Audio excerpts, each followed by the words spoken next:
സ്വാതന്ത്ര്യരെ ഇന്നത്തെ tarot read എന്ന് പറയുന്നത് നിങ്ങളുടെ റിലേഷൻഷിപ്പിലെ പ്രണയമാവാം, വിവാഹമാവാം, അടുത്ത ഘട്ടം എന്താന്നുള്ളതാണ്. നമുക്കറിയാം, ഞാൻ പൊതുവെ റിലേഷൻഷിപ്പോ പ്രണയമോ ഇടാന്ന് ഇഷ്ടപ്പെടുന്ന ആളല്ല.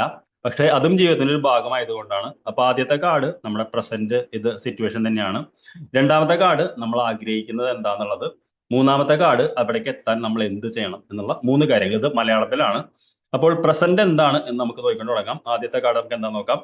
ഇത് ദ്വാരകാകൃഷ്ണൻ എന്ന് പറയുന്ന കാർഡാണ്. പ്രണയം നിങ്ങളോട് പറയാൻ ആ വ്യക്തി മടിക്കുന്നതിനാൽ ആ വ്യക്തിയിൽ അവബോധം ഉണ്ടാക്കേണ്ടത് അത്യാവശ്യമാണ്. അപ്പോൾ ഈ കാർഡ് നമ്മൾ വെച്ച് നോക്കുമ്പോൾ അൾട്ടിമേറ്റ്ലി ഇത് വിവാഹത്തിലാണെങ്കിലും റിലേഷൻഷിപ്പിലാണെങ്കിലും അപ്പുറത്തുള്ള വ്യക്തി ഇൻഹിബിഷൻസ് ഉണ്ട്. അതായത് not ready to open, reveal ചെയ്യാനായിട്ട് ആ വ്യക്തിക്ക് താല്പര്യമില്ല. എന്താ വെച്ചാൽ എന്തോ ഒരു മടി ഉണ്ട് എന്നാണ് കാണുന്നത്. അതാണ് കറണ്ട് സിറ്റുവേഷൻ. നമ്മൾ എന്താണ് ആഗ്രഹിക്കുന്നത് എന്ന് നമുക്ക് നോക്കാം.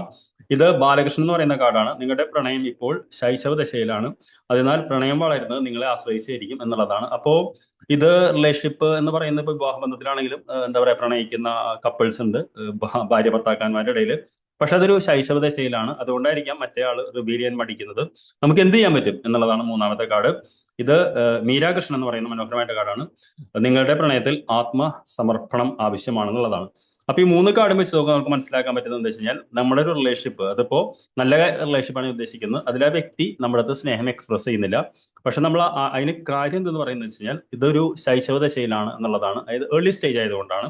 നമുക്ക് എന്ത് ചെയ്യാൻ പറ്റുന്നത് വെച്ച് കഴിഞ്ഞാൽ, ആത്മതർപ്പണം ആവശ്യമാണ്. സമർപ്പണം എന്ന് പറഞ്ഞു കഴിഞ്ഞാൽ you have to spend more time with the other person എന്നുള്ളതാണ്. അപ്പോ if you want to get love from the other person, നമ്മൾ കൂടുതൽ അദ്ദേഹത്തോട് ആ വ്യക്തിയോട് സ്നേഹം പ്രകടിപ്പിക്കുന്ന രീതിയിൽ പെരുമാറണം. അപ്പോൾ ഇന്ന് നിങ്ങളോട് ചോദിക്കേണ്ടത്, നിങ്ങളുടെ ആക്ഷൻസ് അങ്ങനെയാണോ, നിങ്ങളുടെ ചിന്തകൾ അങ്ങനെയാണോ എന്ന് ചോദിക്കുക. അങ്ങനെയാണെങ്കിൽ I wish you A good day. C you tomorrow.